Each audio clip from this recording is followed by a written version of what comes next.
ചേട്ടാ 1 നമ്പർ കുതിരയുടെ ആശാരിയല്ലേ? ചേട്ടനൊന്ന് പരിചയപ്പെടുത്താവോ? ചേട്ടന്റെ പേര്? എന്റെ പേര് വിജേഷ്. സ്ഥലം.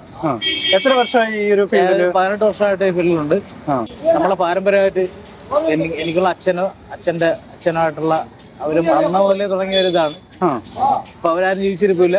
അവരുടെ മരണശേഷം ഞാനാണ് ഇപ്പം ഏറ്റെടുത്ത് ചെയ്യുന്നത്. ഞാനെന്റെ ശില്പി ഞാനാണ്. ശില്പിയാണ്. ഇത് എല്ലാ വർഷവും ഇവിടെ ഈ ഒരു ഹൈറ്റിൽ തന്നെയാണോ കുതിര നിർമ്മിക്കുന്നത്? അതെ അതെ അതെ. 9 കുതിരയാണത്. 9 പോലിന്റെ 1 നമ്പറുടെ കുതിര കടക്കൽ ദേവിക്ക് വേണ്ടി സമർപ്പിക്കുകയാണ്.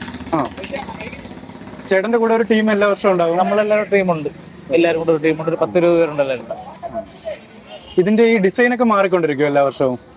ചെറിയ വ്യത്യാസങ്ങളുള്ള മോഡിഫൈനുള്ള ചെറിയ വ്യത്യാസങ്ങൾ മാറ്റുന്നുള്ള, അല്ലാതെ ഇതിന്റെ ഉള്ള സംഭവങ്ങളെല്ലാം അളവുകളും കാര്യങ്ങളൊന്നും ഒരിക്കലും നമുക്ക് മാറ്റാൻ പറ്റത്തില്ല. കറക്റ്റ് അളവുള്ളതാണ് എല്ലാതും. ഈ ചട്ടം അടുത്ത വർഷം ഉപയോഗിക്കാൻ പറ്റും? അടുത്ത വർഷം. എത്ര വർഷം വരെ ഒരു ചട്ടം ഉപയോഗിക്കാൻ പറ്റും? ചട്ടം എടുത്തിട്ട് ഏകദേശം ഒരു 10-30 വർഷമെങ്കിലും പഴക്കം പറ്റും. 30 വർഷം. മറ്റേതൊക്കെ ക്ഷേത്രങ്ങളിൽ ചേട്ടൻ കുതിര ചെയ്യുന്നുണ്ട് അങ്ങനെ? ഞാൻ വേറെ ക്ഷേത്രങ്ങളിലൊന്നും പോകുന്നില്ല. നമ്മളെ കൂടെയുള്ള എല്ലാവരും മറ്റുള്ള ക്ഷേത്രങ്ങളിൽ, പിന്നെ മധുര, മലപ്പേരൂര്, ഇവരൊക്കെ അങ്ങനെ പുറത്ത് പോകുന്നവരാണ്. ഞാൻ ഇവിടെ മാത്രമേ ഉള്ളൂ. ഇവരെല്ലാം പുറത്തോട്ട് മലപ്പേരൂര്, പിന്നെ ഏഴംകുളം അല്ലേ, വർക്കല, ഇവര് ചെയ്യുന്നുണ്ട്. ഞാൻ ഇവിടെ മാത്രം.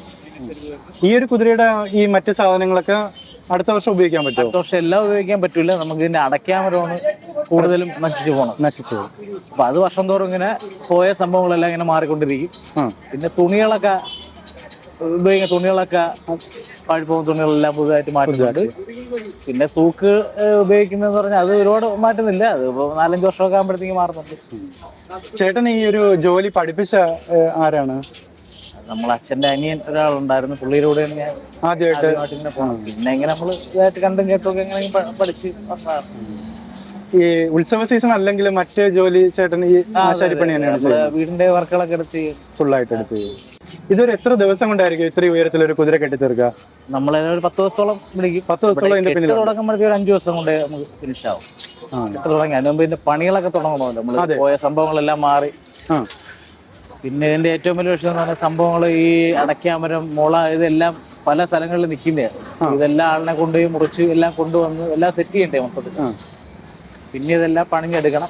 അതിന് മുമ്പ് ഈ ഇതെല്ലാം പണിയെല്ലാം എന്തായാലും മൊത്തത്തിൽ ഒരു 10 ദിവസം, എല്ലാം 10 ദിവസത്തോളം എടുക്കും. ഇതിന്റെ പിന്നിലൊരു പ്രയത്നം. എല്ലാരെയും കൊണ്ട് കൂട്ടായ്മയാണ്. പിന്നെ നമ്മളെ അടുത്ത് പുള്ളിയാണ് ഇതിന്റെ കെട്ടുന്ന ആള്. പുള്ളി വർഷങ്ങളായിട്ട് അവരും പാരമ്പര്യമായിട്ട് ചെയ്തു വരുന്ന ആൾക്കാരാണ്. പുള്ളി ചെയ്തു വരുന്നത്. എത്ര വർഷത്തോളം പുള്ളിയും വർക്ക് ചെയ്യുന്നുണ്ട്? 20-25 വർഷത്തിന് മേളില് പുള്ളി സ്വന്തമായിട്ട് ചെയ്യുന്നു. ഇവിടെ ഇതിപ്പോ നമ്മള് ഒരുമിച്ച് തന്നെയാണ്. നമ്മളുണ്ട് ഒരുമിച്ചാണ് ഇതിന്റെ ഇവരുടെ ആദ്യമേ തുടങ്ങുന്നത്. പിന്നെയാണ് ബാക്കി എല്ലാവരും ഇങ്ങനെ ആൾക്കാർ ഇങ്ങനെ കൂടിക്കൂടി വന്നു.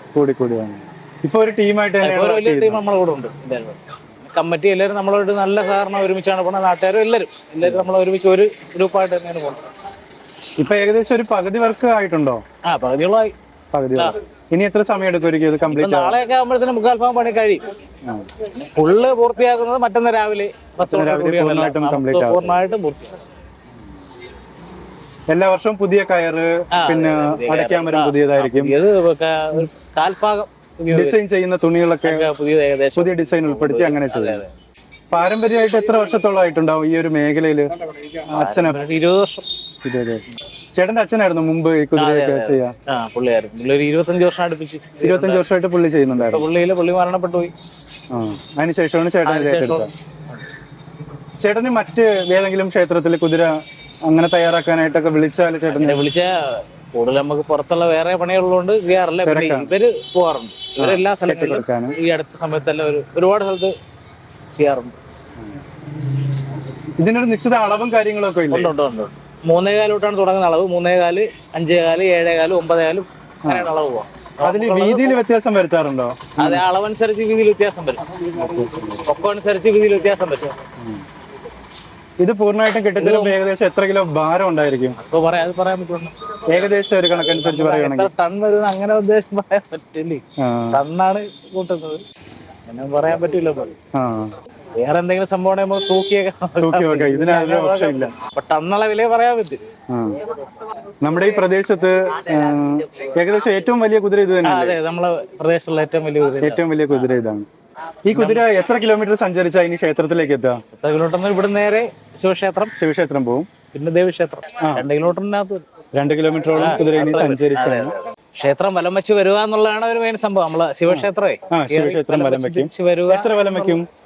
ഒറ്റ വലം വെച്ച് നേരെ ദേവീക്ഷേത്രത്തില് അവിടെ സമർപ്പിക്കുകയാണ് ചെയ്യുന്നത്. ഒറ്റ വലത്തോടെ. കുതിര ക്ഷേത്രത്തിലേക്ക് എത്താൻ സമയം എന്തെങ്കിലും ഉണ്ടോ? അങ്ങനെ ഇല്ല, അങ്ങനെ സമയമില്ല. 3:30-4 മണിയോടെ ഇവിടുന്ന് എടുപ്പ് തുടങ്ങുന്നത് സാധാരണ. 27-ാം തീയതി 3:30. അതെ 4 മണിയോടെ സംഭവത്തിൽ പല കരയിൽ നിന്നുള്ള ആൾക്കാർ വന്നതിന് ശേഷം ഇത് എടുക്കാൻ പറ്റുള്ളൂ. അതെ, ഒറ്റ ടീമല്ല, പല കരക്കാർ വന്നാണ് ഇത് എടുക്കുന്നത്. ഇത് ഈ ഒരു കുതിര എടുക്കാനായിട്ട് പല കരക്കാർ 4 കരക്കാരാണ് വരുന്നത്. അങ്ങനെയുണ്ട്. ആ 4 കരയിൽ തന്നെ അവരിൽ പല പല ബാച്ചുകളായിട്ടുണ്ട്. ഒരുപാട് ആളുണ്ട് എടുക്കാനായിട്ട്. അപ്പൊ അവരെല്ലാവരും എത്തിയതിനു ശേഷം വലിയ എടുപ്പ് നടക്കും. അപ്പൊ അതിന് മുമ്പ് ഈ എടുപ്പ് കാള വരും, അടുത്തുള്ള പ്രദേശത്ത് നിന്ന് എടുപ്പ് കാള വരുന്നുണ്ട്. പിന്നെ ഈ എഴുന്നള്ളത്തൊക്കെ വരണം. അത് മറ്റുള്ള കുതിരയെല്ലാം പോയി അവിടെ എല്ലാം പോയിട്ട് സംഭവം എല്ലാം കഴിഞ്ഞിട്ട് വരാൻ പറ്റും. ഇതിനാണ് ബസ്സിൽ എടുക്കുന്നത്. ഈ ഒരു കുതിര നിർമ്മിക്കാൻ എത്രത്തോളം ചെലവ് വരുന്നുണ്ടായിരിക്കും? മൊത്തത്തിൽ എത്ര രൂപ? 7 ലക്ഷം രൂപ. പിന്നെ ഇപ്പൊ അത്രയും വരൂല, ഇപ്പൊ അത്രയും വരുന്നില്ല അല്ലേ? അപ്പൊ നമ്മൾ എല്ലാം മാറ്റുന്നില്ലല്ലോ. പുതുതായിട്ട് നിർമ്മിച്ചെടുക്കുകയാണെങ്കിലാണ് നമുക്കൊരു 7 ലക്ഷം രൂപ ചെലവ് വരുന്നത്. ഇപ്പൊ ഓൾറെഡി നമ്മൾ വാങ്ങിച്ച ചട്ടവും കാര്യങ്ങളൊക്കെ നിലവിലുള്ളത് കൊണ്ടാണ് ചെലവ് കുറച്ച് ചെയ്യാൻ പറ്റുന്നത്. അതെ, 1 ലക്ഷം രൂപ വരും അങ്ങേറ്റം വരെ പോയി കഴിഞ്ഞ സാധനങ്ങളൊക്കെ. അല്ല, പുതുതായിട്ട് നമുക്ക് എപ്പോഴും ചെയ്യാൻ പറ്റും. ഇവിടെ ഇതുണ്ടല്ലോ സംഭവം. ക്ഷേത്രം വകയായിട്ടുള്ള ഇത് ആണല്ലോ, കരേര കുതിരയാണ്. പണ്ട് മുതലേ വർഷങ്ങളായിട്ടുള്ളതും ഇതാണ്. എല്ലാം ഉണ്ട്. ഇതാണ് ഒന്നാം നമ്പർ കുതിര. ആദ്യം ക്ഷേത്രത്തിൽ കയറുന്നത് ഇത് തന്നെയാണ്, ഈ കുതിരയായിരിക്കും.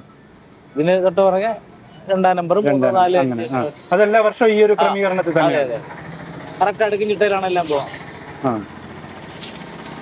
എല്ലാത്തിനും പ്രത്യേക കമ്മിറ്റിക്കാരുണ്ട്. കമ്മിറ്റി ഉണ്ട് 1-ാം നമ്പറിനും 2-ാം നമ്പറും എല്ലാത്തിനും പ്രത്യേക കമ്മിറ്റി. ഒറ്റ കമ്മിറ്റി അല്ല, സെപ്പറേറ്റ് കമ്മിറ്റിയാണല്ല. നമ്മളെല്ലാം വ്രതം എടുത്താണ് നമ്മൾ. എത്ര ദിവസത്തെ വ്രതം എടുത്തിട്ട്? ഒരാഴ്ചത്തെ വ്രതം പിടിക്കും. ഒരാഴ്ചത്തെ വ്രതം എടുത്താണ് തയ്യാറാക്കുന്നത്. അതെ. ഈ കുതിര എടുക്കുന്ന കുട്ടികൾക്കും അവരും വ്രതം എടുക്കുന്നുണ്ട്. അതെ. കുതിരെടുപ്പിന് വരുന്ന ഒരു വ്രതം എല്ലായിടത്തും കറക്റ്റ് വരുന്നത്. എല്ലാവരും വിശ്വാസങ്ങളാണല്ലോ എല്ലാം. അതെ. നമ്മളെ നാട്ടിലുള്ള എല്ലാവരും, ഇവിടെ നിന്നുള്ള എല്ലാവരും, പുറത്തൊക്കെ പോയിട്ടുള്ളവരും ഓണത്തിന് ഒന്നില്ലെങ്കിൽ പോലും തിരുവാതിരക്കാണ് കറക്റ്റ് വരുന്നതല്ലേ. ഓണത്തിന് അത്ര നമുക്ക് ഇവിടുന്ന് പുറത്തൊക്കെ പോയിട്ടുള്ള ആൾക്കാരെല്ലാവരും ഈ കുതിരെടുപ്പിനായിട്ടാണ് ചെയ്യുന്നത്. എല്ലാ കുതിരകളും എടുക്കാനായിട്ട് അവർക്കുള്ള അവർ വരാറുണ്ടല്ലോ.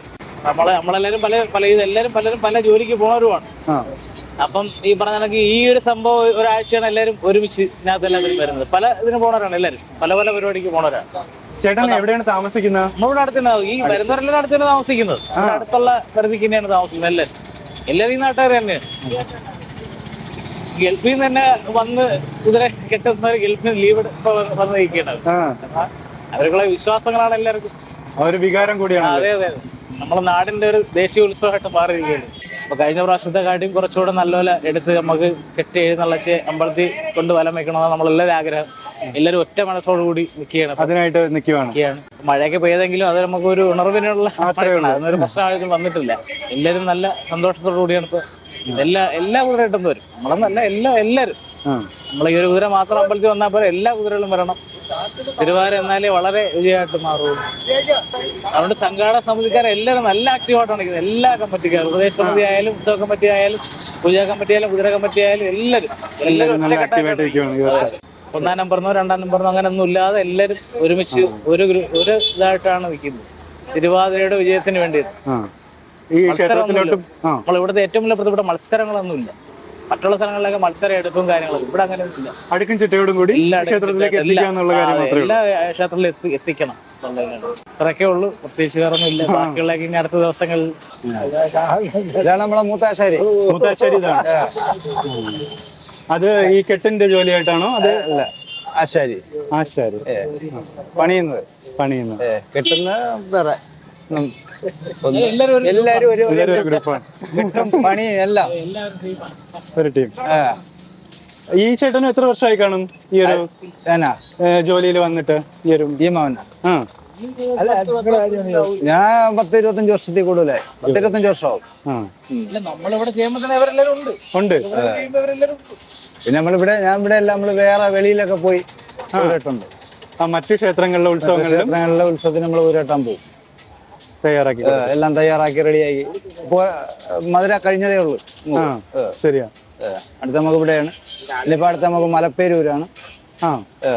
അങ്ങനെ പ്രധാനപ്പെട്ട എല്ലാ ഉത്സവങ്ങളുടെയും കുതിരയുടെ ചുമതല തന്നെയുണ്ട്. പിന്നെ നമുക്ക് വർക്കല ഉണ്ട്. എല്ലാം വർക്കലയെ കൊച്ചു കുതിരകളാണ്. വലിയ കുതിരകൾ ഇവിടെ മാത്രമേ. ഈ പ്രദേശത്തെ ഏറ്റവും വലിയ കുതിര. പിന്നെ എപ്പോഴും പോയാലും നമ്മളെ കൂടെ ഉള്ളത് നമ്മളെ മാമനാണ്. കുതിരയുടെ എല്ലാ ജോലിക്കും മാമൻ കഴിയാതെ നമുക്ക് വേറെ ഏർപ്പാടുകളൊന്നുമില്ല.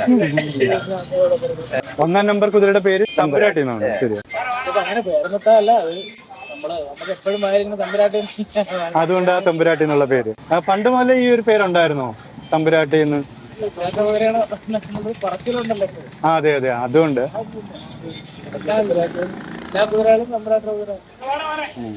അല്ല, ഇപ്പൊ കുതിരയായാലും ഓച്ചിറ കാളയായാലും കാലഭൈരവൻ എന്ന് പറഞ്ഞിട്ട് ഒരു കാളയില് എല്ലാവർക്കും ഒരു പേരൊക്കെ നൽകിയിട്ട് ആ ഒരു രീതിയിലാണ് സമർപ്പിക്കുന്നത്. ഇതാണ് നിങ്ങളുടെ ടീം അല്ലേ? നമ്മുടെ ടീം.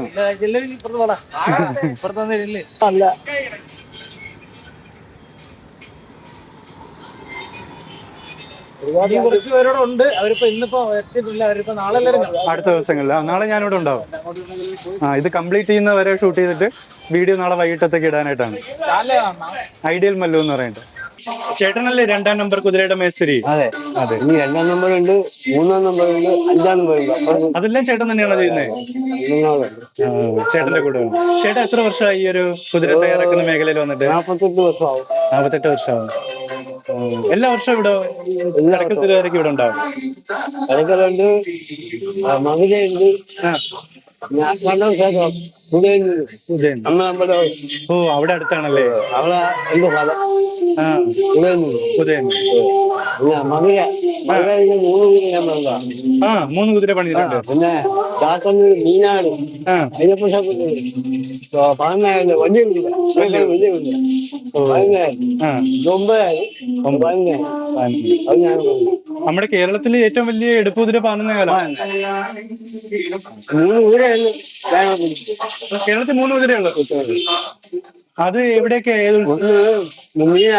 മീനാട്. അത് ഞാൻ പറഞ്ഞു. പിന്നെ ഭൂതനാഥ ക്ഷേത്രം.